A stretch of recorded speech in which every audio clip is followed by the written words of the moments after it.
It's a real pleasure to have Uday and Mausami here. We are great fans of their work and have been following them for years. I first encountered Indigo Architects, which is their studio, at an exhibition, their work at an exhibition that was organized by Inside Gallery in 2010, where the Kobe house was featured. This house made a deep impression on me. Beautifully composed assembly of forms, tall white tower situated on the falling contour, and anchoring heavy mass on the other side, and the two of them connected with this long, deep loggia. The act of cutting into the land precisely at that point of prospect, and the careful articulation of everything to play up the oppositions presented in the overall schema. It was a masterclass in composition and detail. I have since followed their work closely, never missing a chance to hear them speak about their experiments, always in clear, succinct, and precise ways, as you will see. This is a practice predicated on the idea of riyaz, of a careful, iterative process of drawing and making. Both of them bringing to bear the profound lessons of their illustrious teachers at CEPT in Ahmedabad and in the US, in a portfolio of quiet, graceful, and robust buildings. The real value of their work, though, goes beyond the incredible deftness with which they handle scale, proportion, and color. It lies in their overarching concerns about the careful use of resources, a comprehensive understanding of the context in which they build, and the effective collaboration with local traditional artisans, contractors, and craftsmen, all of which fundamentally informs their response. It is an act of intense assimilation. In this time of great volatility, Indigo, through their work, shows us a way to practice with consideration and slowness, a way to minimize the impact of our work, to minimize the impact our work has on its environment, and a way to learn from the past, but always aware of the contemporary moment. It gives me great pleasure to invite Mausami and Uday to make their presentation. Thank you, Bijoy. A very good evening to you all. We thank Bangalore International Center and Bijoy Ramachandran for inviting us here today. We were here very innocently, visiting Bangalore for a completely different purpose. And thanks, Bijoy, for putting us squarely in the dock. And there's more pot shots to come later, so it should be fun. So very quickly, we had a studio practice, about 6 architects, at different stages in our careers. And it's always been a small practice, about 3 interns, 5 to 6 architects, ever since the inception in 1998. So we work out of the city of Ahmedabad and have been located there ever since. Looking back at our time as students at CEPT, and now becoming part of a larger fraternity of architects, we were fortunate to have gleaned from pedagogy that set valid directions, emphasizing a critical review of contemporary architecture, modernism very prevalent in our time, and vernacular traditions of various regions, and an understanding of formal Indian architecture that fostered interpretation. We feel that that has equipped an entire generation of practitioners like us to define individual directions that are diverse and meaningful in different contexts. Academic rigor was always paired with a process of acting upon an idea. It was not important as much to arrive at a solution at the outset, but the journey which defined the imminent outcome. Observing and internalizing varied experiences was a tool to be honed. The outcome of the design process was celebrated, while at the same time relegated to a work in progress, ensuring a follow-through into the next project, which helped define a trajectory of thought over time. Our teachers, as well as our experiences that we learned from, continue to inspire. Reticent works of architecture that happened around us, smoke of processes, struggles, but sure achievements, emphasizing the humane over everything else. The Pereira House by Leo Pereira is one such amazing example. Historically, the city of Ahmedabad has been a fertile ground for interdisciplinary engagements fostered by its many institutions, where seers, saints, musicians, Bards, politicians, scientists, engineers, architects, artists, writers, historians, and many such trespassers shared a common stage, backed by philanthropy and astute commerce.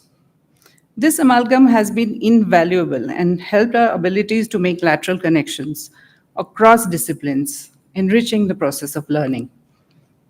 There are several other experiences that have informed our life and work, and its hopeful balance.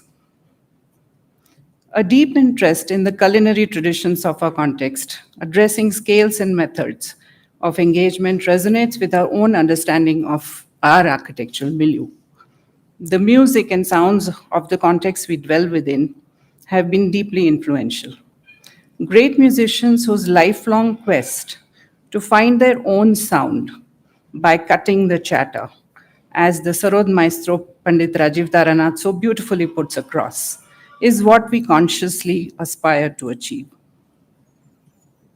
Methods of farming, preservation of seed, exchange, revival, dissemination, and the wisdom to handle precious water resources such as the rain-fed farming systems of Ramgarh in Rajasthan as a response to the acute scarcity of water and resources. The craft of building embeds a deeper knowledge of natural water systems, its geography and society as a whole, into a meaningful water-centric approach for building in the hot, dry regions. The idea of conservation of water through its ingenious methods seen in lakes, wells, and various systems of drawing water across different terrains, strata, and such as the artisan wells of Kumbhalgarh area,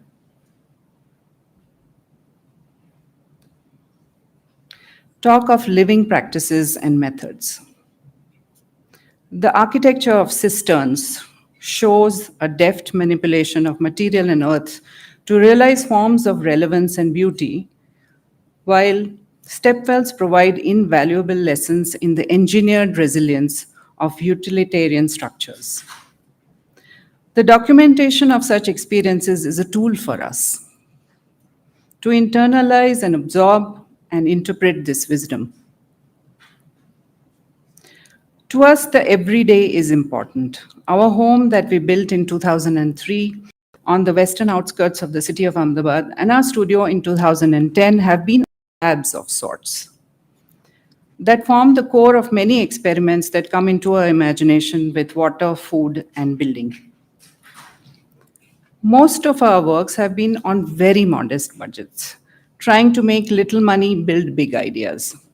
But the economy of means can never really dilute the opportunities to manipulate the experiential qualities of sunlight, breeze, and nature. It is the sieve through which the everyday filters into our work and our being. It prompts us to question each time what value could we bring about through our work that is enduring and truthful in its making. This to us is the pertinent question. I now invite Uday to take the talk ahead, please.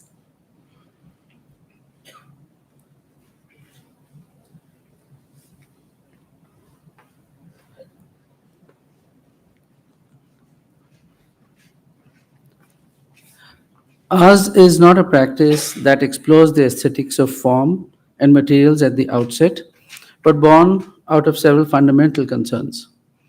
Issues of context, history, precedent, place, ecology, native genius, societal beliefs, frugality, and adherence to a process intensive approach define our work methods. Buildings, in our opinion, ought to be situated in their context, addressing the pertinent issue of our times. The expression and the emerging aesthetic being true to these concerns. Identifying native genius and weaving its value into the design process is the trigger we seek to learn new ways to be effective. The design process engages with the primary concern for ease and economy of construction, embedding stability and thermal comfort, exploring important concepts of layering, porosity, program validation, embedding meaning, and eventually seeking expression through making. Design in the context of the hot dry outlines our tenets by practice, which are not attempting to cool the air within the building, but keeping the structure from gaining heat. Device systems that drain the heat from the roof and other surfaces that tend to heat up. We use materials and surfaces such as lime and fly ash bricks, stone and lime plasters, and circulate nighttime cool air through the building so as to dissipate the heat gained during the day. Harvested rainwater not only satisfies drinking water needs throughout the year, but also is used to circulate the stored water to keep the structure cool in summer and warm in winter. Keeping the structure cool is cheaper than attempting to cool the air within. All of the above strategies are integral to our design process, always hoping for an expressive, meaningful outcome. The examples that we are about to show and discuss here are taken from across various of our projects, demonstrating our efforts and are not necessarily arranged in a chronological sequence. We have been fortunate to work with amazing structural engineers who have also been our teachers. Himanshu Parikh earlier on, then Professor R.J. Shah, Mehul Shah, Professor V.R. Shah, and the maverick mechanical engineer Surendra Shah from Mumbai, who has mentored us in the understanding of thermal comfort. Our interest in the study of lime in construction exposed us to live practices in contemporary construction for its incredible resilience, affordability, and thermal comfort.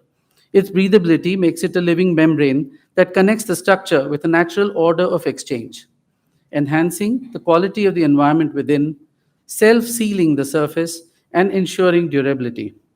Its forgiving nature during construction is a virtue that affords time and reduces waste of material. In our search, we stumbled upon the master lime mason Nizamuddin ji from Bikaner at the restoration site of Jantar Mantar in Jaipur in 2006. Our collaboration with him led us to build our own studio in Ahmedabad in 2010, which was our first building using lime. Building in the hot dry region, particularly in zone 5, which is seismically very active, makes construction using confined masonry very effective and economical. The architectural plan is also the structure in a way. The construction method hence defines the language.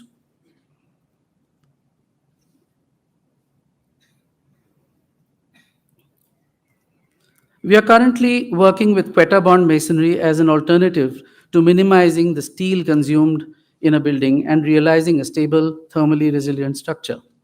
Use of lime in construction is not merely an aesthetic choice, but a tectonic one. It needs care and patience to be integrated into the contemporary ideations of program and space today. Expression emerges from simple, thoughtful actions. Shielding from the heat using vegetative screens and trellis structures in bamboo and steel form part of the strategy to cut heat gain and harsh glare. Experiments like storing hay bought from a local farmer on our rooftop help prevent heat gain from the roof during summer. The hay was given away to a milkman just before the rains for his cattle. The turbo vent, often used in our buildings, is used to continuously draw heat from the interior and keep the building well ventilated. An effective way to drain the heat out of the building is also by inducing nighttime cool air in the house and flush out the heat, thereby preparing the building to counter the heat during the day. Screening and layering of the space by the window, first with a non conductive barrier, a roll down chick screen, and the glass for enclosure and transparency is the sequence we use to shield openings from direct solar exposure as well as sudden erratic downpours. The chhajja or awning is our go to device, which has always been a very useful element. Deep shade and overhangs play a major role in achieving comfort while allowing for a biophilic engagement between the built and the natural.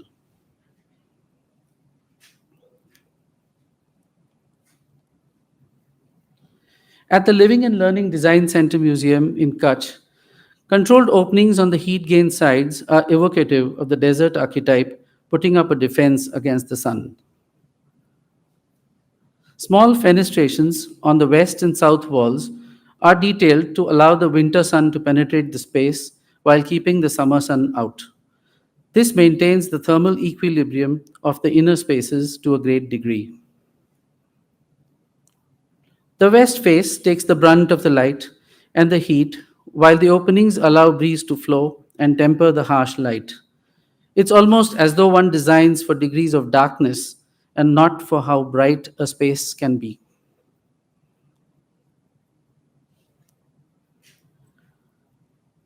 The dialectic of the court and the veranda is an old one. Here, it is explored in the Koba House, situated on the banks of the river Sabarmati north of Ahmedabad. The site is part of an undulating landscape of silt mounds that stretch along either sides of the Sabarmati River. This is a weekend home for a senior couple and children who visit sometimes. Here, the courtyard as a hot dry element and the veranda as a tool from the hot humid is used to effect exchange of airflows and also organize space. In plan, the court and the veranda are used to mitigate the higher than normal humidity prevalent by the riverside and deal with its microclimate.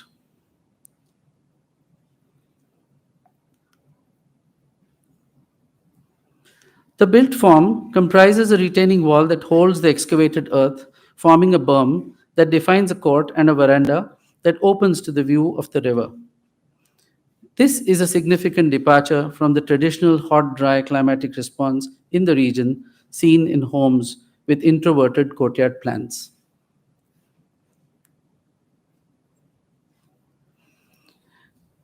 Vernacular traditions to us embed best practices to use minimal resources to build. We have learned from local master masons like Kalubhai Sosa from Saurashtra and Jayantibhai Prajapati in Ahmedabad, who build very economical masonry soak wells and tanks for local people and farmers. What you see here is a cluster of tanks that can hold 25,000 liters of rainwater in each of the structures. Their methods have been mainstreamed into our work with critical engineering inputs to develop a model for stability, resilience in earthquake-prone areas, and can integrate modern systems for radiant structure cooling using the tank as a geothermal mass and also hold water for consumption simultaneously. Through our work, we built a variety of water harvesting structures which become geothermal devices designed for unique contextual conditions and needs across the building types and scales with capacities of 25,000 to about 1 lakh liters.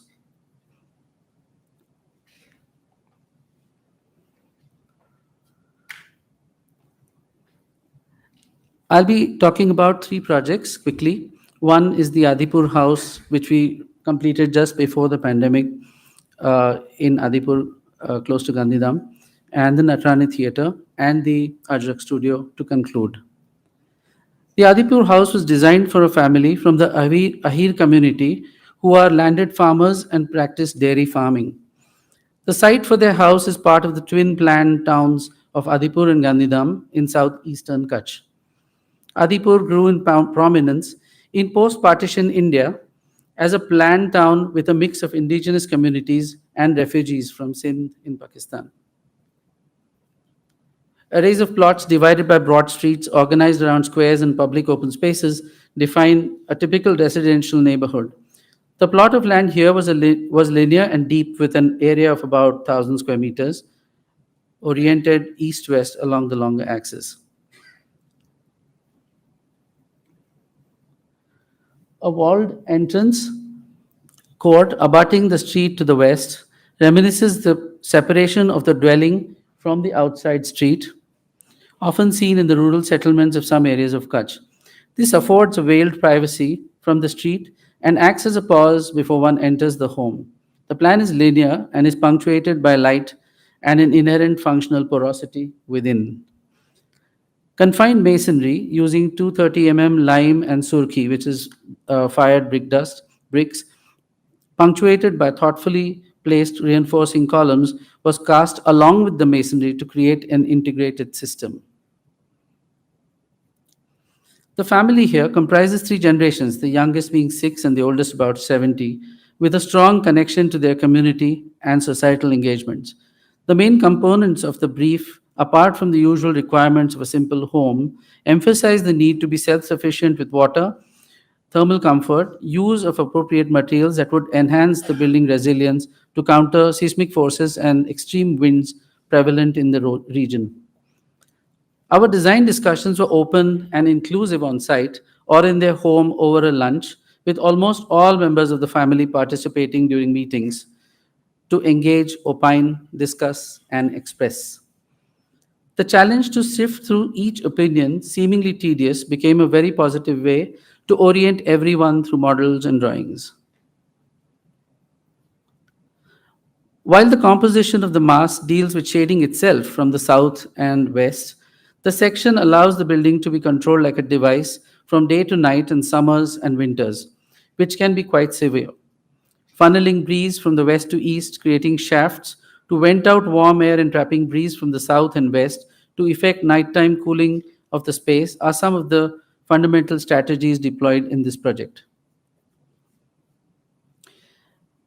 We discovered the use of hot lime mortar in parts near Nagaur in Rajasthan. And during the process of buying lime for this project, we also shipped the grinding chucky, as they call it, along with the lime and started making our own mortars.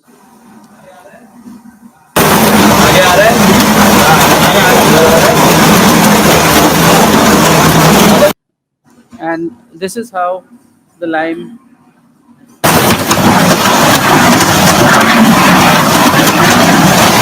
and that's why it's called a hot lime mortar process and used directly into the masonry.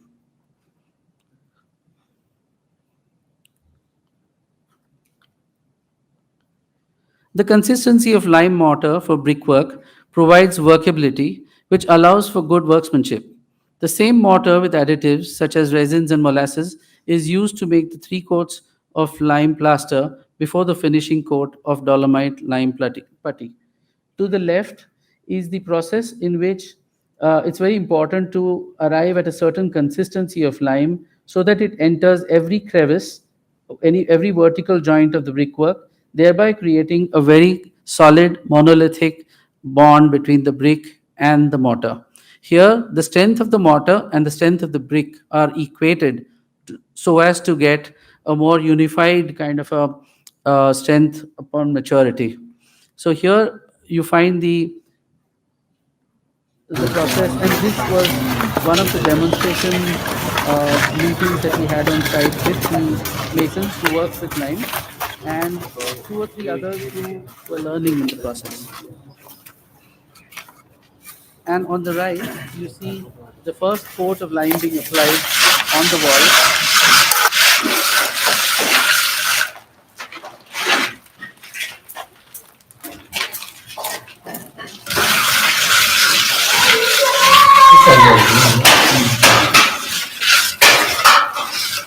Here, the use of natural pigments available from lime quarries, in this case, natural terracotta, was the top coat integrated into the external plaster. The emissive qualities of a monolithic lime structure to reflect the surface from the heat to the atmosphere is used effectively. The orientation of the building and its massing, along with metal awnings and layered bamboo, provide the shade that is desired. And plain white lime dolomite plaster was used in the interior. No paint was used in this project except for painting the steel. The light within the house is modulated through wooden louvers and indirect openings, a quality that is very necessary in the hot, dry regions. The internal reflectivity of the lime walls softens the light and keeps the interior cool. There is no air conditioning in this house. The use of radiant cooling below the flooring on all floors draws water from a 42,000 liter rainwater harvesting tank to drain the heat from the structure, making use of the thermal flywheel effect throughout the seasons. A Average stable internal daytime temperatures of 29 degrees to 30 degrees, which are approximately 12 degrees lower than the outside temperature of 42 degrees, was observed throughout the first summer after completion in 2020. The rainwater harvesting tanks use traditional methods along with engineered inputs for zone 5 stability and make structures that are excellent in compression. In this slide, you can see how the radiant cooling pipes actually are brought in, hugging the external excavated surface of the tank, thereby discharging the heat that is gained from the rooftop into the earth and then find entry into the tank. So the temperature rise in the of water is minimized. The overall strategies can be summed up here that bring about the expression and underlying thought in this project. So we have rainwater harvesting, awnings, lime surki bricks, bamboo trellis, and radiant cooling, and appropriate management of mass and shadow and shade at the planning stage to realize what we had set out to do.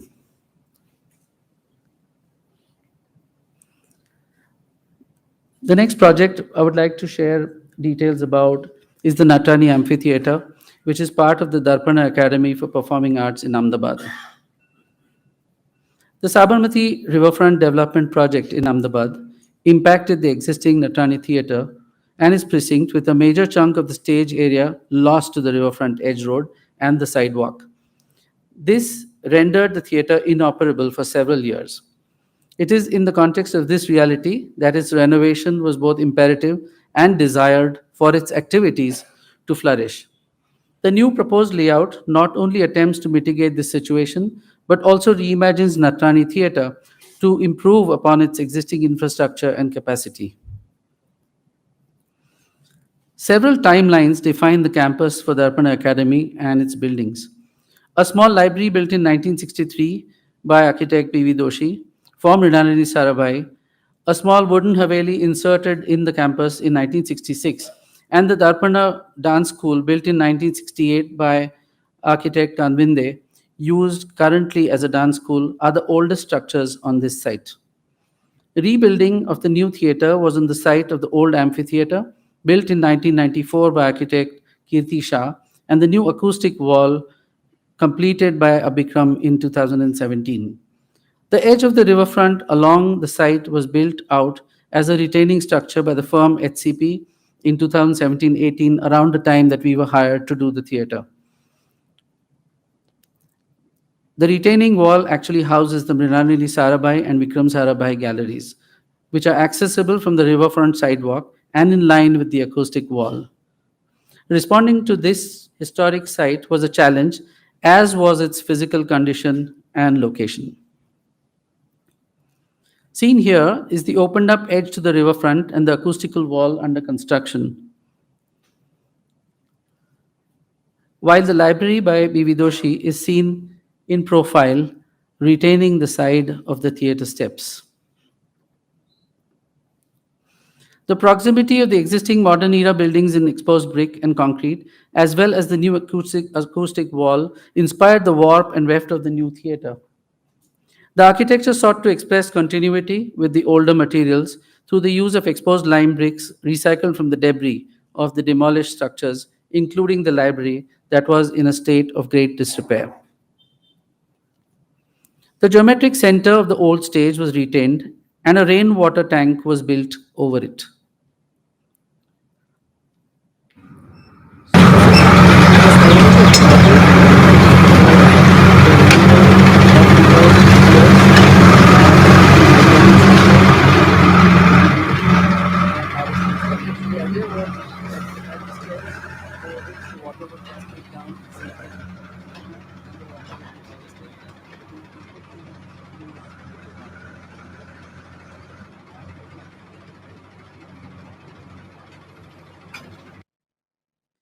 Fanning out from this center, the new layout increased the theatre capacity. The natural contour provided the necessary depth below the cascading tiers to the house and the greenhouses below, and utilities, including the infrastructure for air circulation and cooling. The cross section of the tiered theatre culminates at the stage with its huge water harvesting tank below and the towering scale of the acoustical wall as its backdrop. Juxtaposed with the solidity of the brick mass around, the curved metal cable stayed catwalk hovers high over the seating space, expressing a nimble lightness. The metalwork defines its own purpose of making to provide the necessary flexibility for new age performances and state of the art lighting and sound. This tension between contrasting elements defines its own idiom as a performance space, while the old and the new negotiate change. The articulation between the dance school and the enclosing theatre wall posed a delightful outcome on this project. All services and green rooms are located below the theatre steps that remain inherently cool. Lime is used in construction along with dolomite plaster to provide necessary thermal advantage and longevity. The building is designed on the principle of thermal draining of a structure. A rainwater harvesting tank below the stage with a capacity of 1 lakh liters collects all the water from the steps to become a cool thermal storage mass below ground. A pump sends it to a high level where it is cooled by a natural process of evaporation. The cooled water then comes down by gravity through the pipes underneath the seating tiers and empties into the tank, in the process absorbing the solar heat from the entire structure, keeping it cool and comfortable. Additional comfort is provided by the displacement ventilation system that provides a gentle flow of cool filtered air from several small outlets distributed along the seating tiers. They form a blanket of cool air in the seating zone by displacing the warm, stale air. Material articulation and detail reflect the underlying concerns as seen here in the diffuser detail for airflow below the seating.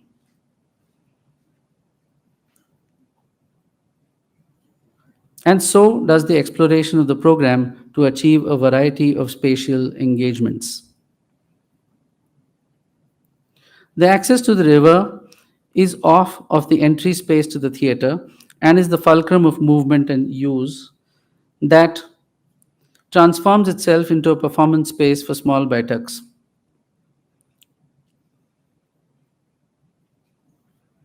The green room below the tiered seating is a special space displaying all the archival posters of the performances that have happened at Darpana Academy. The artists emerge from the green rooms through the backstage alley into a transformed, contained performance space.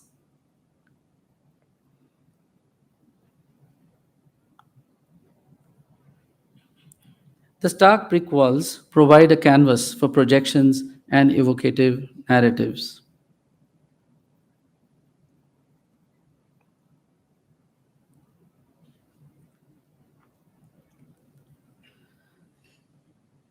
The last project that we will show is the Ajax studio in Kutch, built for Ismail Khatri, one of the leading artisans in the world for Ajax craft. The region of Kutch is located on the westernmost edge of the Indian peninsula. Its western and southern edges touch the Arabian Sea, while its northern edge extends into the Thar Desert and the salt plains. Kutch owes its distinctive ecology to the swaths of salt plains that dry up after the monsoon into a salt desert and allow for very few biological species to survive.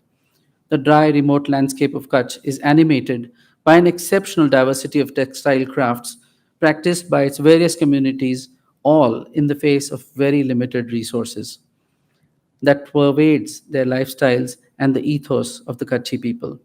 A sense of space and expanse that seems timeless emerges. The site for the Ajax studio is situated on the route to Bhuj in Ajakpur village. It is one of the oldest styles of hand block printing on textiles dating 4,500 years, practiced in parts of Kutch. It involves the engagement of all 5 elements in its making: material alchemy with water, the sun, and the earth. Printed on both sides with the print matching exactly with the same depth of color, it requires extraordinary skill to achieve, and the process can take about 16 stages of alternate applications of resist, dyes, and mordants with multiple cycles of washing and drying of the fabric. This impregnated with rich tones of the natural dye. The final result is evocative of a complex chemistry that uses ingenuity, simple infrastructure, and human effort. Ajak is traditionally worn by the male nomadic pastoralists, and others use turbans and waistcloths and scarves in the region. The motifs, colors, and manner of wearing identify and separate various groups and subgroups among the pastoral communities. The world renowned Ajak master artisan Ismail Khatri was our patron for this project, seen here with his sons in his old workshop, which became the site for the Ajak studio. Ajakpur is a modern organized grid layout planned after the 2001 earthquake by the community elders, in contrast to the organic accretive settlements seen elsewhere in the region. Over time, the Khatri community has built their own social, cultural, religious, and educational infrastructure. The character of this settlement is open and amorphous, touching borders of nearby fields. Dealing with real issues of groundwater pollution, the printers have shifted to the use of vegetable dyes. Seen here is the common water recycling initiative of the community, evidence of the state of the craft, people's awareness, and the operative scale of the industry and its infrastructure. Tajak Studio is seen as an intervention that is pivotal in the context of this settlement, a beacon of sorts for the community, pointing to the future. The context here is both the past and the present. The design draws from the form and character of the formal dwelling typology of Kutch. Parallel walls separate street from the inner spaces, while courts fluidly transform from workspace to social space, embedding both human and physical infrastructure for the craft to sustain as an industry. This germinal idea, this was the germinal idea that anchored our design to emerge and develop. The site of the old workshed was adjacent to the family home of Ismail Khatri, located in the northeast corner of the settlement. The new studio occupies that same corner.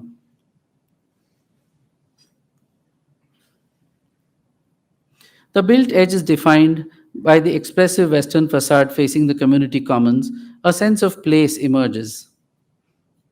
This is also the public edge of the studio and a meeting place for locals during the day. The corner reminiscent of the village plinth. The plan is layered using a series of parallel walls and controlled openings, two volumes oriented north-south lengthwise, with single inclined roofs on the short sides define the working court. The nature of the space in the studio is multivalent and contiguous, as an exhibition space and audiovisual area for demonstrations of certain printing processes and congregation. The, the moorings of the plan are deeply cultural, alluding to the center as a void. Each space has the potential to overlap into the other, enabling the process of the craft in an arena of intense activity. The ensemble of the infrastructure for the craft is handled within the court and its periphery. An apparent external opacity of the form reveals a porous interior. The roofs enclose, contain, and shade. The design embeds three strategies for making the building resilient and thermally efficient as a space to habit and work. Appropriate material selection and building system uses brick with lime mortars again, lime plaster with steel and insulated metal sheet roofing. Lime ensured better expulsion of heat to the infrared spectrum, thereby draining heat effectively into the sky. The mild steel and bamboo trellis structure on the western terrace is used to dry fabric that acts as an occasional shading device for the roof slab below. All timber for fenestrations was recycled, while the furniture was repurposed and procured from old scrapyards. Preventing the building from gaining heat was achieved by the plan orientation and segregation of service functions and storage walls along the west and the south.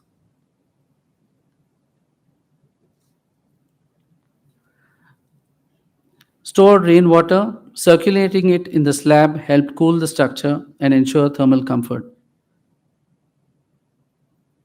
This slide shows was taken during the construction process. Values of frugality, the integration of needs for the craft, respect for water and thermal comfort were at the core, providing the backbone for a robust, humane infrastructure for the workspace. A sense of space emerges from these concerns. Dignity and transparency of intent in detail resonated with the ethos of Ajrak craft. The architecture attempts to draw from and enjoy this exchange. Expression, articulation, and resilience in detail was an important objective in this project, attempted with materials that are oft used locally. Functionality, spatial character that is enhanced through simple fenestrations and screens allow for operability of spaces. Robust details, evocative of the blocks used in the craft, find resonance here. The relative formality of the retail shop for visitors establish a dialogue across the court with the informal hands-on printing area, which is used as a demonstration and production space for Ajrak. The architecture attempts to become an accompaniment in this process, facilitating a sensorial exchange between the craft and the space that it is contained in. The Ajax studio opened one summer evening in 2018 by inviting the children of the community for a meal in the courtyard. With an average of 60 walk-in visitors per day in winter, which is the tourist season, and 7,000 every year, the impact of this initiative is significant for the community and the craft. Several design houses, researchers, students of textile and fashion come to Ajax studio to collaborate and learn from the master. Enthused children learn through osmosis by spending time here with the artisans. Craft as industry, identity, community, place, architectural expression, and dissemination coalesce in this ambit. Here is a glimpse of how this workspace is used.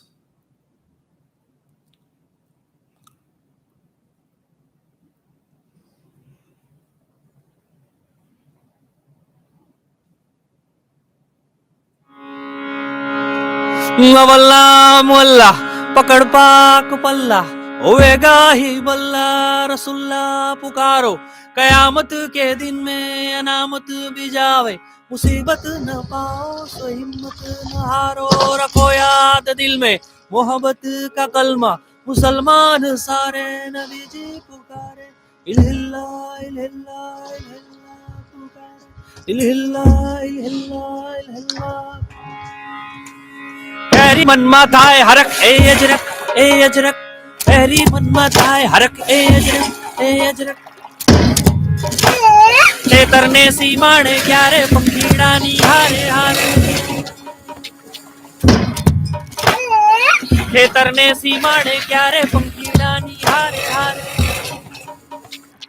कसलियो नी थाए परक ए Ajrak Harry मन माथाए हरक ए Ajrak Very manna thai harak hai ajrak वल्ला मोल्ला पकड़ पाक पल्ला होएगा ही बल्ला रसुल्ला पुकारो कयामत के दिन में अनामत भी जावे मुसीबत न पाओ सो हिम्मत न हारो रखो याद दिल में मोहब्बत का कलमा मुसलमान सारे नबी जी पुकारे इल्हिल्ला इल्हिल्ला इल्हिल्ला पुकारे इल्हिल्ला इल्हिल्ला इल्हिल्ला इल्हिल्ला इल्हिल्ला इल्हिल्ला पुकारे इल्हिल्ला इल्हिल्ला इल्हिल्ला इल्हिल्ला इल्हिल्ला पुकारे इल्हिल्ला इल्हिल्ला इल्हिल्ला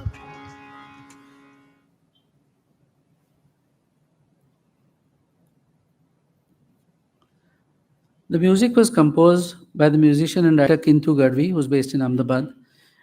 It is in Charan Bhasha, which is the language of the pastoralists, who sing in praise not only of the fabric and its value, but salute the artisans of Kajrak. Thank you.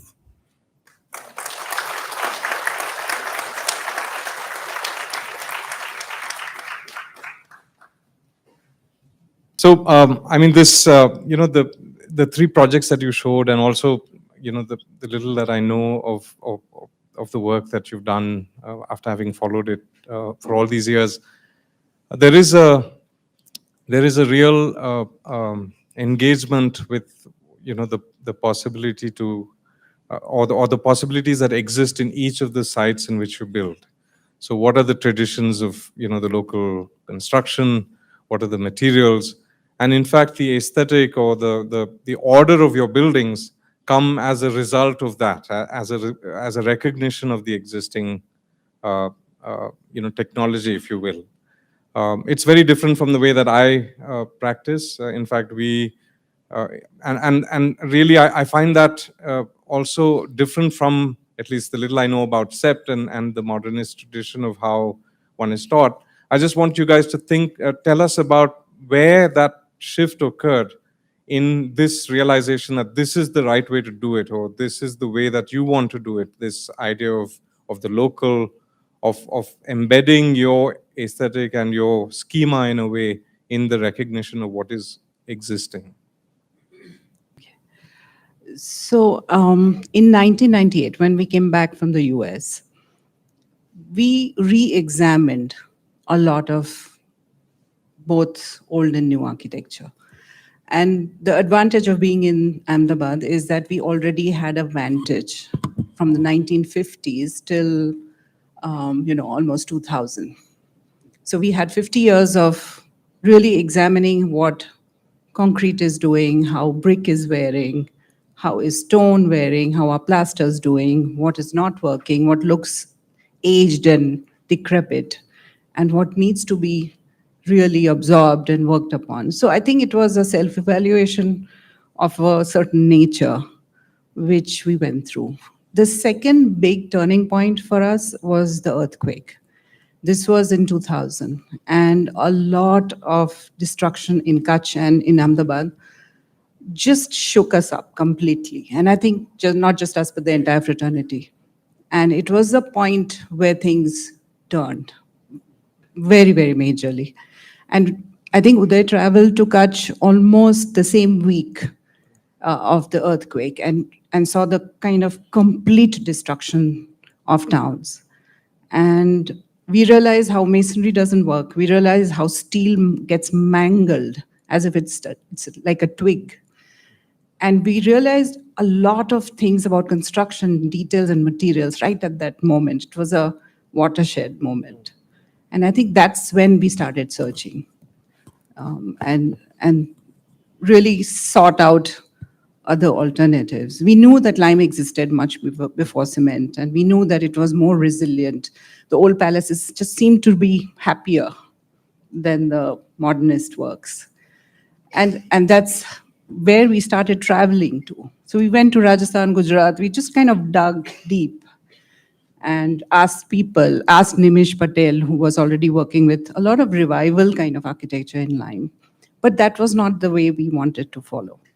So we sought out our own this is how the Bikaner artisan kind of appeared in our lives. And then that's another story. Yeah, you want to add to that? Yeah. During the earthquake, the few early visits also showed that the vernacular traditions were undergoing transformations. Family structures were changing, new additions were being added on to bungas and other resilient structures on their own. So there was this other layer which was growing about change and displacement and families expanding and some families disintegrating and how that impacted the built habitat. So the earthquake actually was showing how poor additions to really good resilient structures were compromising the stability of what was in fact fantastic. So there was a lot of learning. The other thing was that during our time as students, there was a lot of emphasis on building construction design, building technology, and looking at contemporary architecture of its time through the idea of understanding building failures.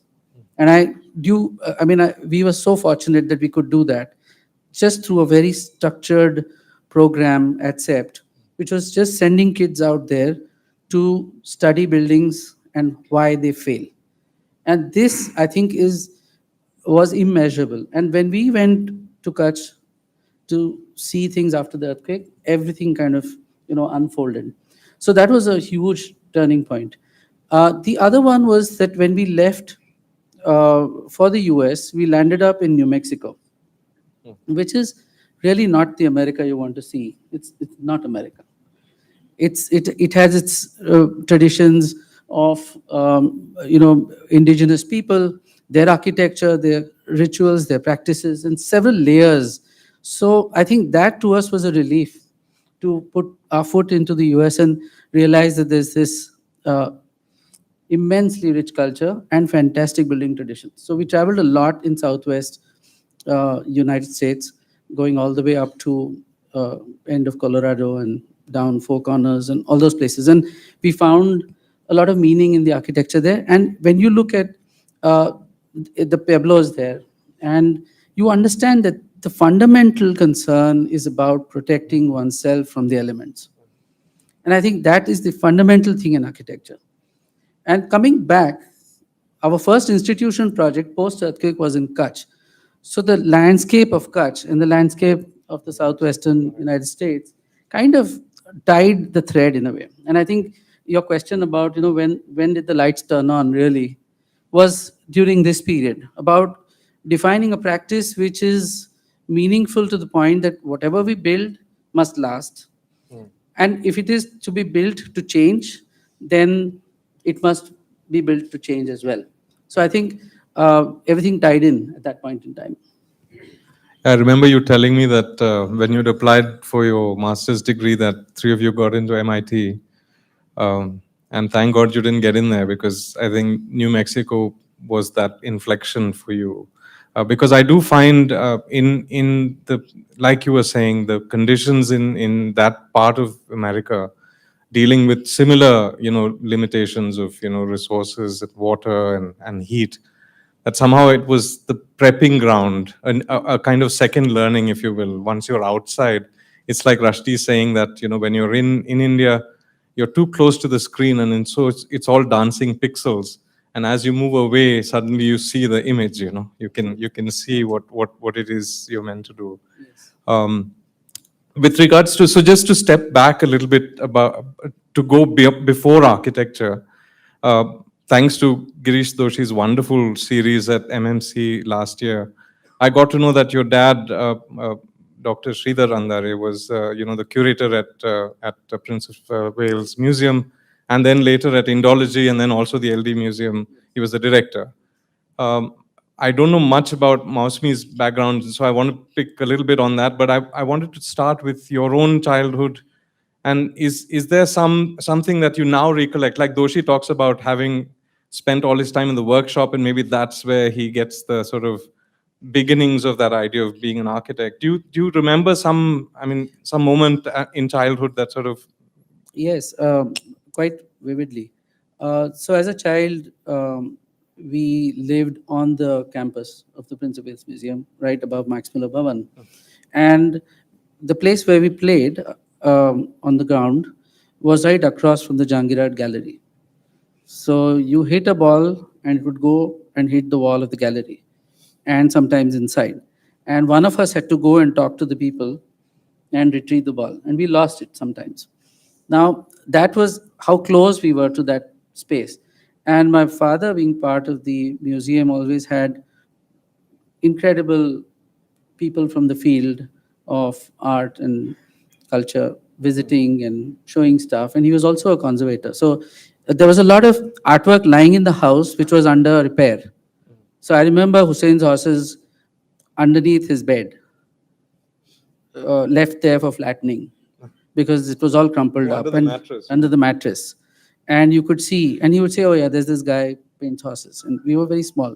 So that's the kind of background. And then as we grew older, we would go to the gallery and see things, and there were music concerts. And so that was the really incredible background.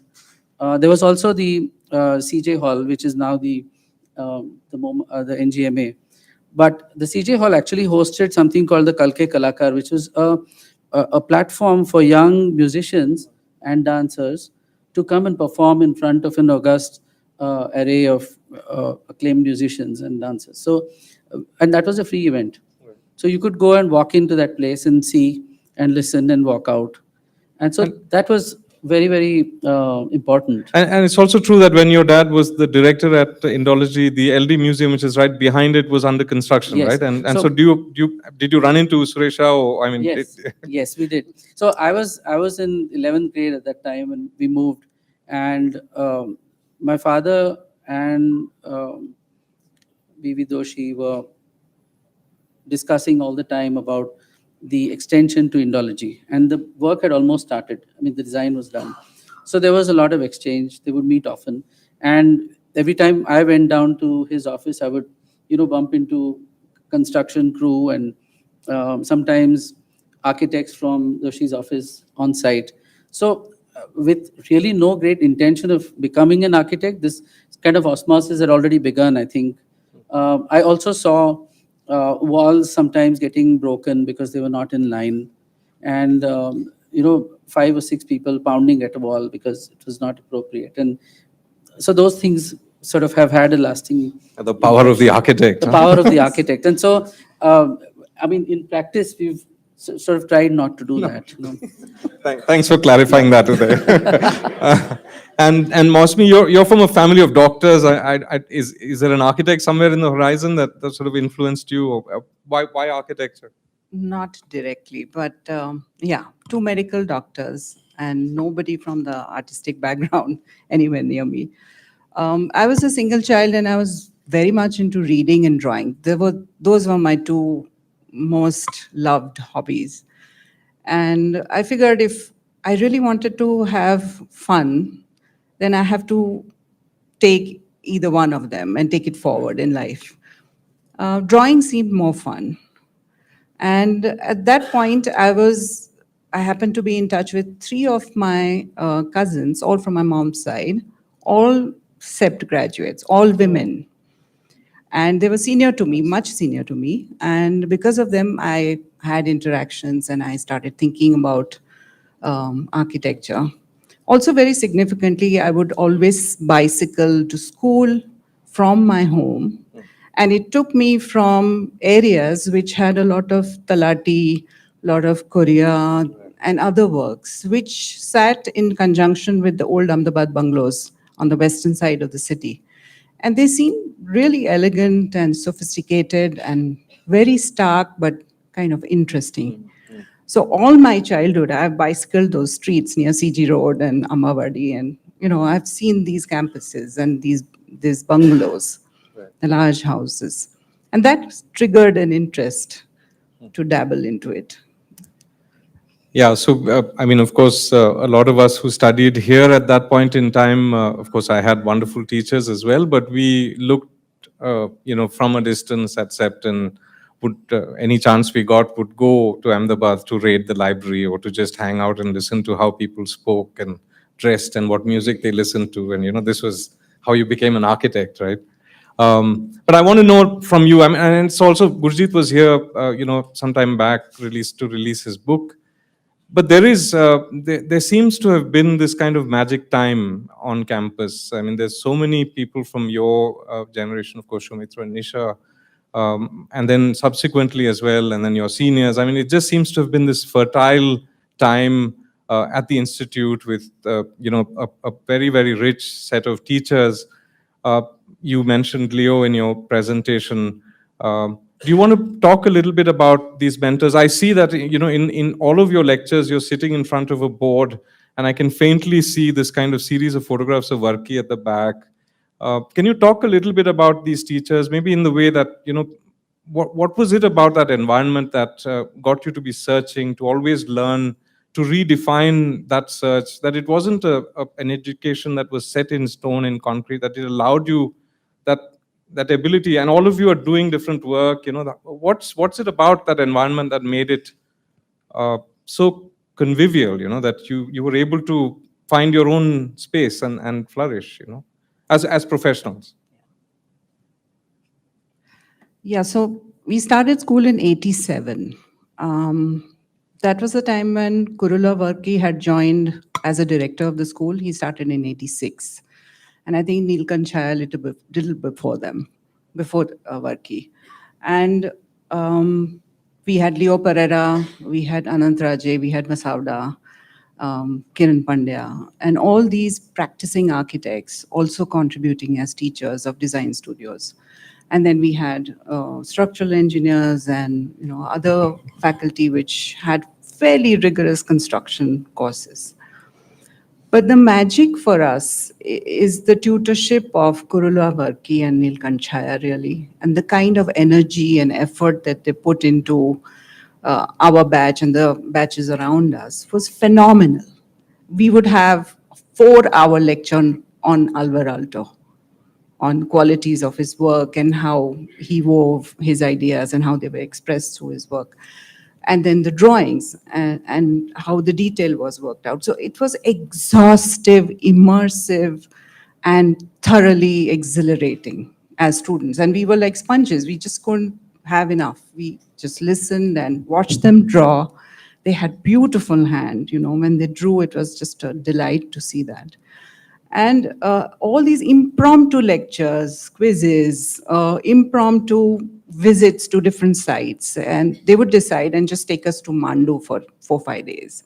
And we would be sketching and photo documenting and listening in to what they thought were great qualities in that architecture. So I think there was just this incredible effort put in, and it ignited us, and that never stopped. And it was this era which I think made all the difference because of this effort. And we just didn't look at them as tutors, but as human beings who also imparted us the ethics of the profession. It never stopped at work, really. It encompassed a lot of other disciplines. With Chaya, there was always music. He related to music so deeply, and he would always try to weave that into discussions. Varki had such a incredible, resource bank of traditional architecture, formal architecture, and how shadow is important in Indian context. And then he would spend hours trying to make us understand what is architecture in the first year, because we were completely untutored in the arts. We just had faint inkling about where we wanted to head, but we really had no knowledge. So I think it was just an amalgam of all these things which made all the difference.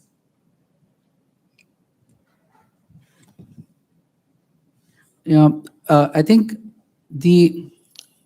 what was very important was what is iteration, what is being at an objective, like you draw, what are you drawing for, and what and where is it going to lead you, and sometimes it led you nowhere. And then what is that system by which you course correct and move, and course correct and move. And I think that was something that we saw in the works of people around us, that struggle to get somewhere, not in terms of their success or other sort of modes of measurement of success, but in their own work, their struggles about things that they dealt with. And that was very transparent in the way people taught us.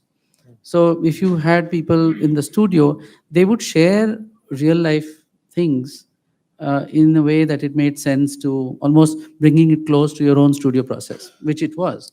And it was not very different.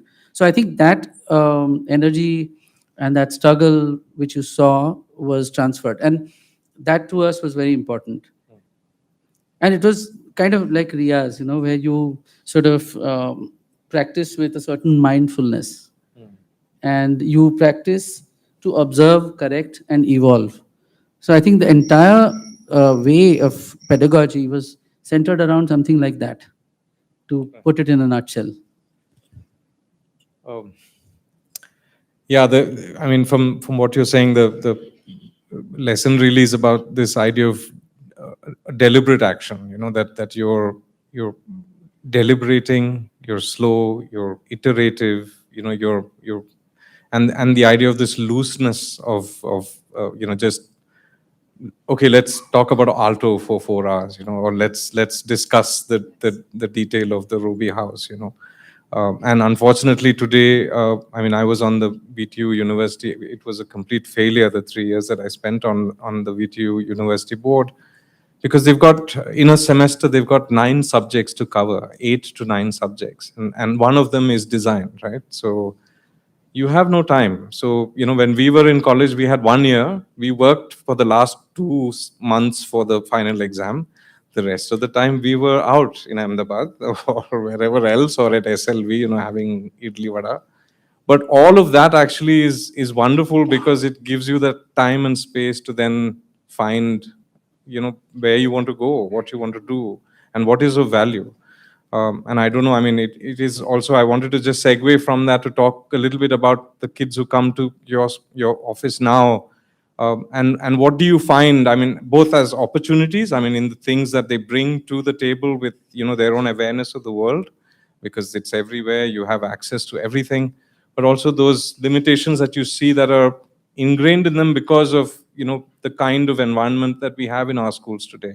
Do you want to talk a little bit about that, about, the kids who are coming to work for you? Yeah. One of the things that I find is that they're wonderful kids. They mean well, and they've gone through a certain system. Now, the process is kind of getting uniform across the country.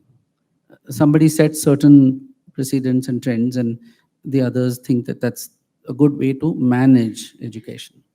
In the management of education, there is a little loss of pixel, because the element of time, which was very essential for grounding, is lost.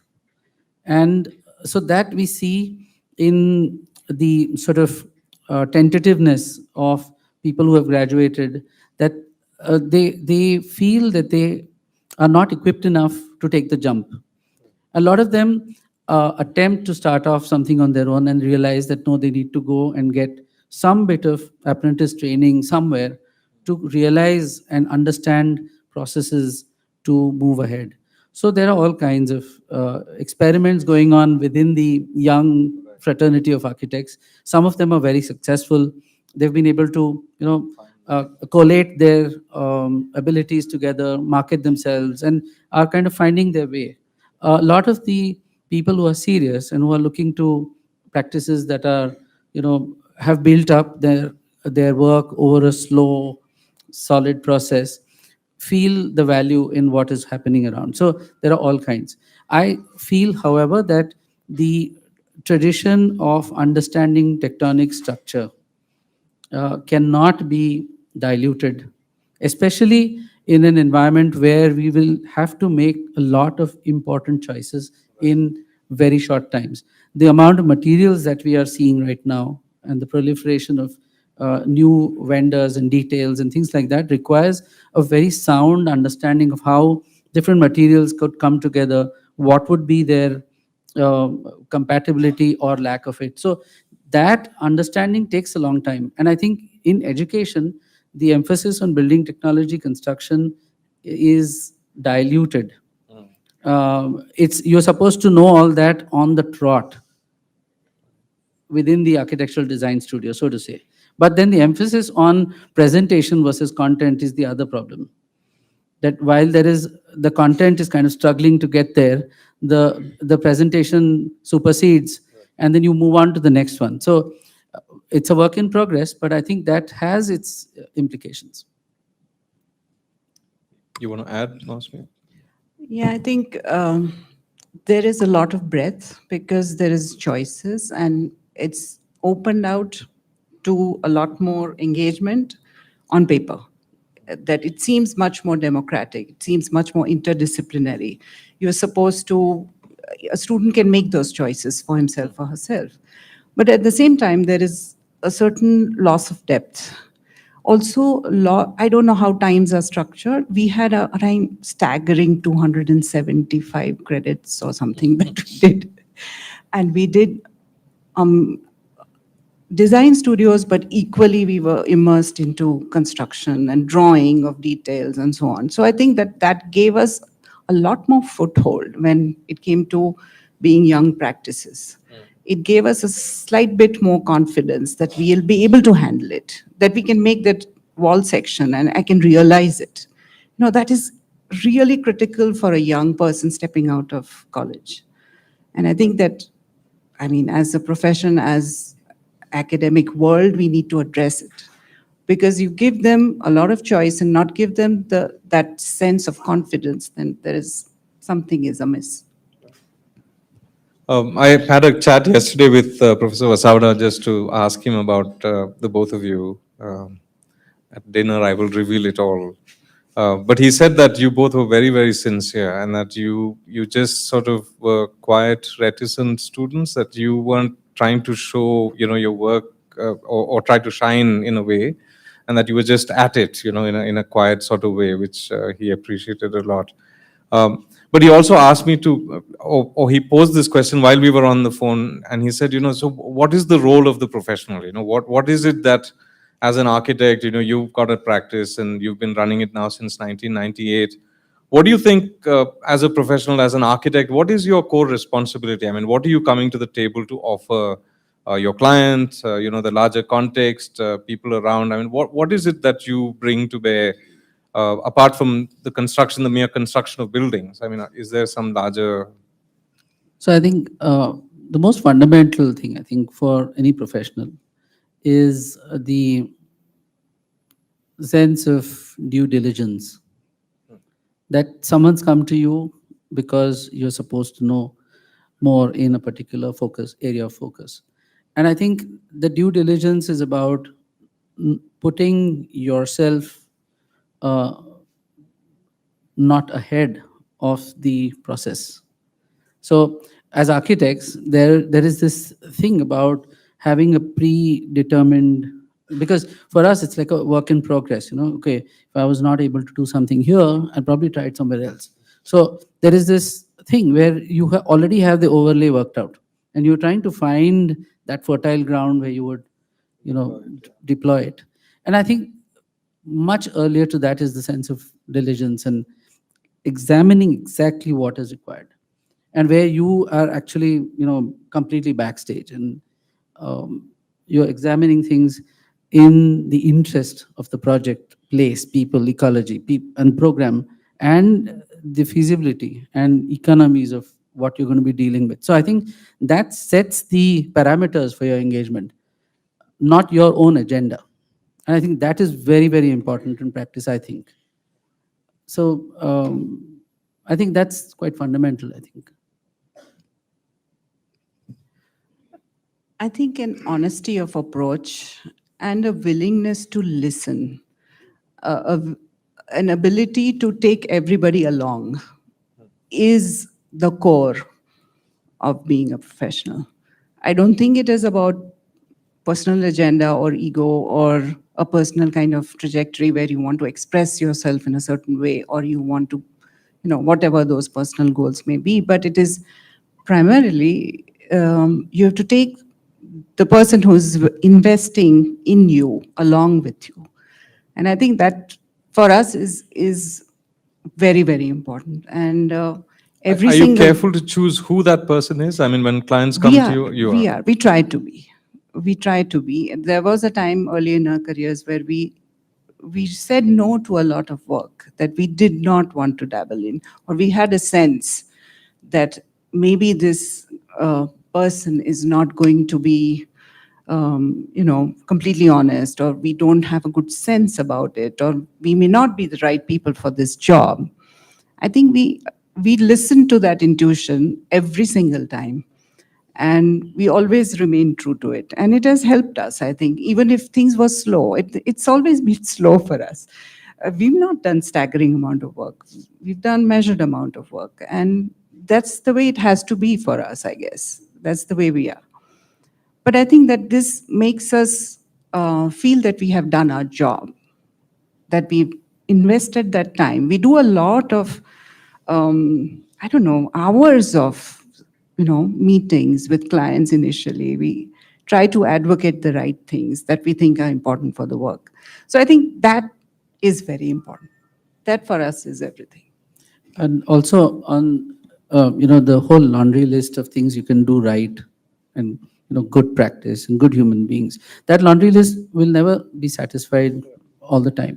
But there is this dialogue between you as a professional and people who are expecting a certain kind of service to be given to them, that you put down things honestly, and have them choose. And within that, we found that there's space to do something meaningful. So it's not restrictive. That if somebody says that, you look, I don't think that this is for us. So you say, okay, fine, that's fine. But then within that, there is space. So I think there's that positivity about approaching and working on something which also drives the process. And the last set of things for me. So again, from Girish is wonderful. That conversation after your lecture was just magic because Girish had done so much homework. So three things that I wanted you to just talk about. One is cooking. Apparently, Uday, you're a master chef, better than Mausami. I don't know. So that's one thing. We do complementary things. So cooking is one. The second thing is farming. You're a sort of, you got a green thumb. These are things that interest you. The third thing that really struck me was this idea of your family vacations. So maybe you want to talk a little bit about when your kids were young, and this notion of how you Yeah. what the family vacation was like. So I don't know if they're all connected, but yeah. it's.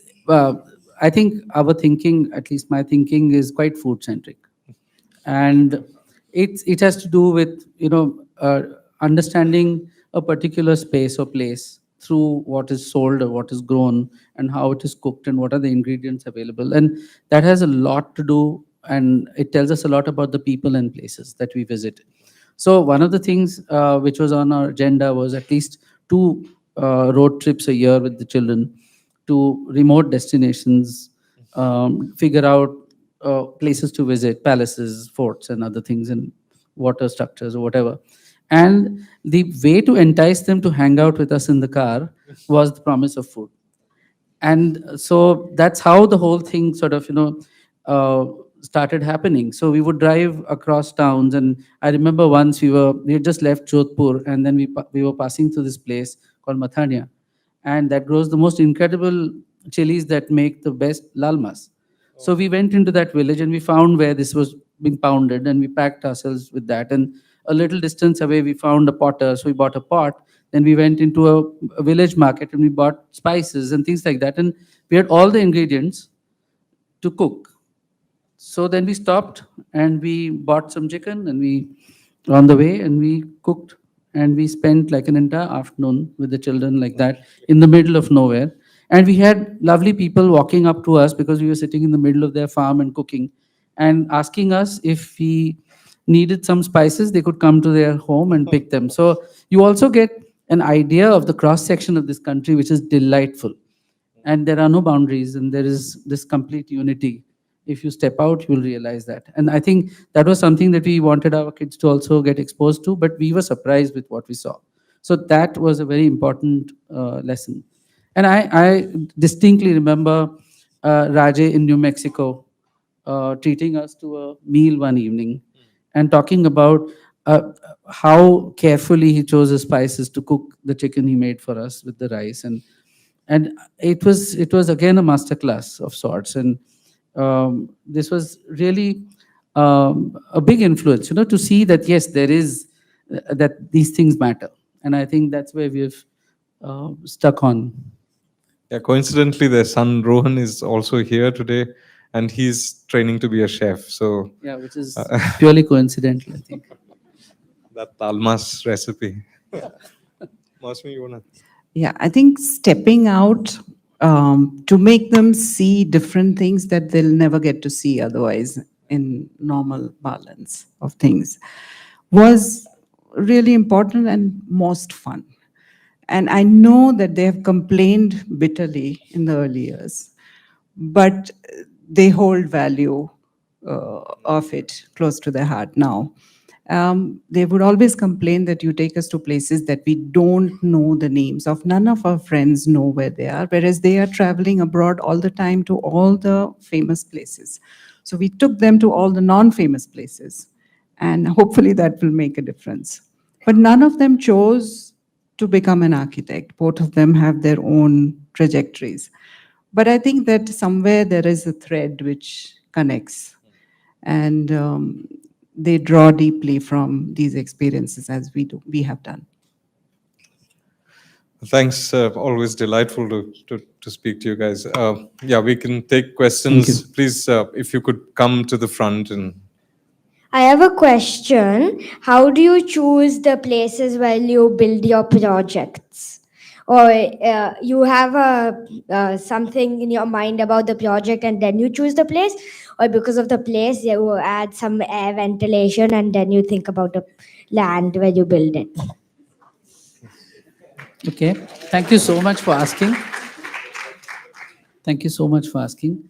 Um, so sometimes, most of the times, we don't get to choose where we want to build. So just like free place. So somebody, like for example, if you have a piece of land and you want to build something, then you can ask somebody to build something for you, or you can build it yourself. Then you decide where exactly you want to build it and why. Yeah. So that's how it is. So yes, we sometimes don't get to choose. Sometimes if we are building for ourselves, then we decide where we would like to build. And depending on where we are, whether it is hot, whether it is cold, whether it's snowing or otherwise, you decide what kind of building you need so that you can stay comfortable. Yeah. And by staying comfortable, I mean really comfortable, like you don't fall sick. Yes. Yeah. Okay. Thank you. Yeah. great. Thank you. Yeah, so I thought some of those projects where you were building the underground water structures were so beautiful, but then eventually you end up covering them. Then the beauty is in the process and in your engagement with it.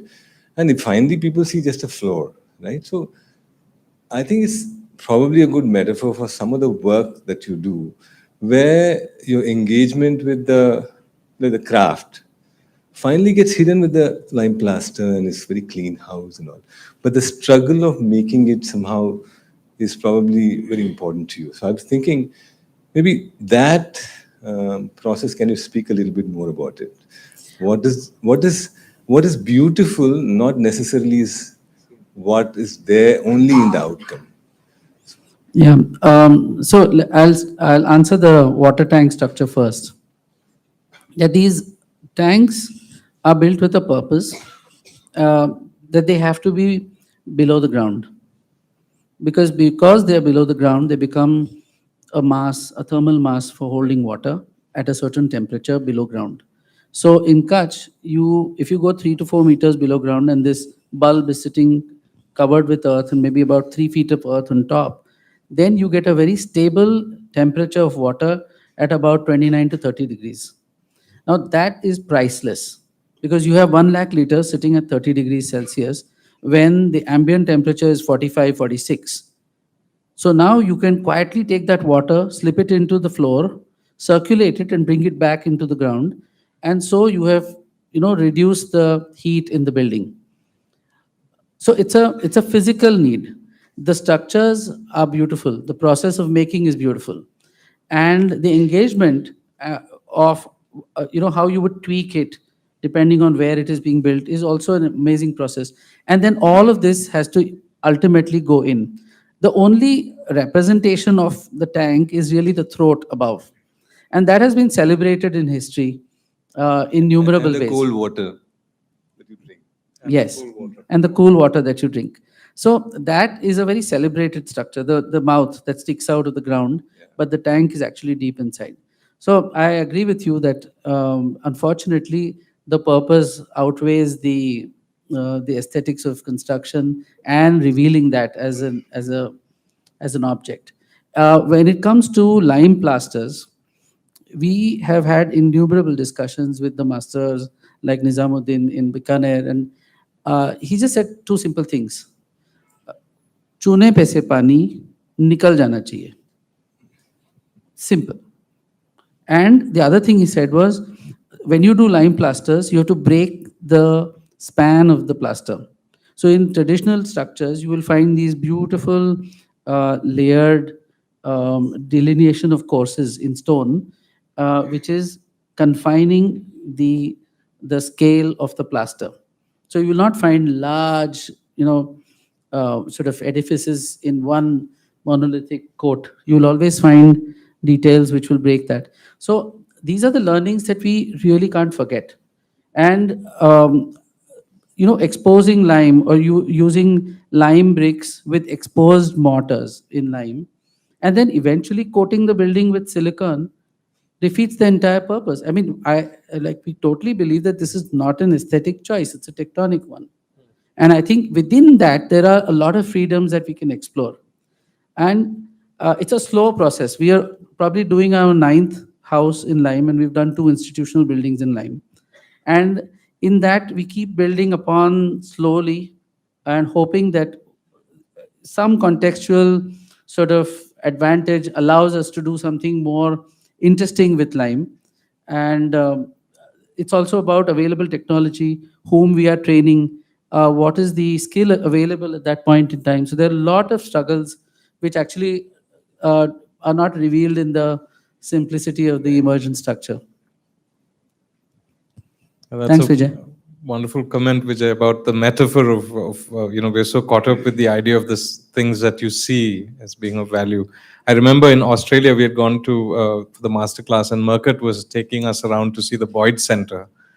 And the whole time that we were walking around the Boyd Center, he only, it's a beautiful building. It's the most sublime thing you can imagine. And he only spoke about how he was so clever about handling the rainwater.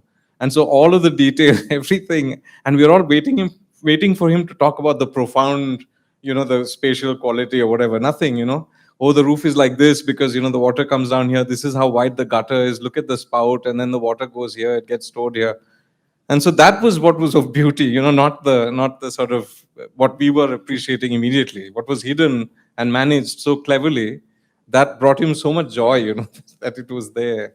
Yeah, I mean, there is also this dilemma many times that somebody asks you to explain your project, and what comes to mind is the challenge in the project. And the challenge was, obviously, the site was difficult, or the client didn't want air conditioning, which we were happy with, or things like that. And all the things that we have learned, through our education, axiality and scale and proportion, and how you work at the plan to get that plan to become the structure. And I think that's something which lime construction has taught us. Confined masonry has taught us that you can actually be at it and resolve the plan and the program so beautifully that there is nothing that is non-structural left. And yet the section is doing what it's supposed to do. The air within is supposed to move in a certain way, and that happens. So it is possible, and that's what we delight ourselves in. So I kind of relate to what you said about Murcutt and that whole thing about where you find your focus. Yeah, there is a certain obsession about keeping the rain out, keeping the water out. You can't circumvent this. We are architects. We're supposed to do this. We must know how to do this. And I think that that has to be a core concern. And it's always revolving around mitigating these issues that architecture comes about. And we don't talk about it that much. We don't talk about light and, how the surfaces warm up and what textures do and what seasons do. But there is a consciousness, of course. But it's for people to experience. It's not for us to talk about it. So we try to focus on the problems and how we address them and how we think that they are appropriate for a certain kind of climatic context. And that's where our triggers are, and that's what we really deeply focus on. And that's what comes about. One other comment, and then, yeah, please, if you could. Thanks. Okay, I'm not an architect, so pardon me if this is a silly question. My question was on the awnings that you showed in almost all your projects. It seemed almost like something like a signature. It's not something that I commonly see as an awning, unless it's very common in that part of Gujarat and so on. It also stood out a little bit in contrast to the building, the metal work with just 2 rods holding it and so on. So I think there must be some story behind that as to why you've chosen. It seems to be there in all your projects. There's no change in that design from what I noticed. Either it's something that you've concluded is the most efficient and economical way of doing it, or what is it? I just wanted to hear more about So, your design of the awning. yeah. So the awning Thanks. is actually a very simple, oft-used device. It's worked beautifully across. If you look at Goa and everything down from there, you find fantastic variations of that same detail. And also across scales. If you look at institutional scales, you'll find large awnings. In Panjim, there are some very beautiful structures that, are integrated so beautifully with the architecture that it is something which is just functional and hence not really noticed. We go back to Kutch, which is hot dry, and Mandvi and those areas also use awnings. Jain homes and homes built, say, in the last 100 years or 125 years also have these structures. And you find fantastic variations in details. In our own studio, the first experiment with the awning on the south side, its right angle and the overhangs and how much it moves on to the side of the jam was all calibrated to keep the rain out. And we noticed that even during the last cyclone that Ahmedabad experienced, there's not a drop of water entering inside. And the other thing is that it is one of the cheapest cheapest elements in the building. It doesn't require shuttering. You just need a slab of stone, metal, and a bracket with a hinge. And so we were trying to kind of create this reductive set of details that we can deploy in simple buildings with modest budgets and get on with it. And slowly, over time, we've used this in a school project with great effect, because we could have very large glazing for the school for transparency, but we could have very deep overhangs. And in a place like Palanpur, where it's very hot, we could use this. And then how you ventilate above and below the awning also decides how the air flows from the classroom. So you can use jalis and you can use the awnings in combination to really effect air change within spaces, because it's also a device which heats up in direct sun and creates eddies of movement. So these are the things that we kind of explore. And we are quite comfortable, using these elements, because I don't think we're too conscious about, self-conscious about these choices we make. I think in the hot dry, you talked about Panjim, which is hot, humid, and rain, and Kerala, which also has overhangs. But in hot dry, it's very important to cut the glare. There is tremendous glare in the sky. The sky is white most of the year, and you cannot look outside the window really without shutting your eyes. So it is a device which works really beautifully at many levels. It's also something that is simplest to assemble and simplest to change if it needs to be repaired. So I think for us, it is that stroke of native genius that we just cannot work upon further. It's so beautiful. Or ignore. It's something that we would definitely like to weave into our work. And I think that part of moving away from modernism, part of our journey is also kind of, this becomes like a very important point in that. And I think that we are happier for it, that there is that we do not let aesthetics dictate beyond a point. We just look at its functionality and its beauty, and it's this wonderful economy of the element. And that works. Thank you, Uday. Thank you, Mausami. It's been a wonderful privilege to have you here in Bangalore and to speak to all of us. And thanks for the questions. Wonderful, provocative question from the young man in the crowd. Yes. So thank you. I will remember And that. yeah. Thank you very much, all of you. Thank you. Thank you, Bijoy and BIC. Thanks so much.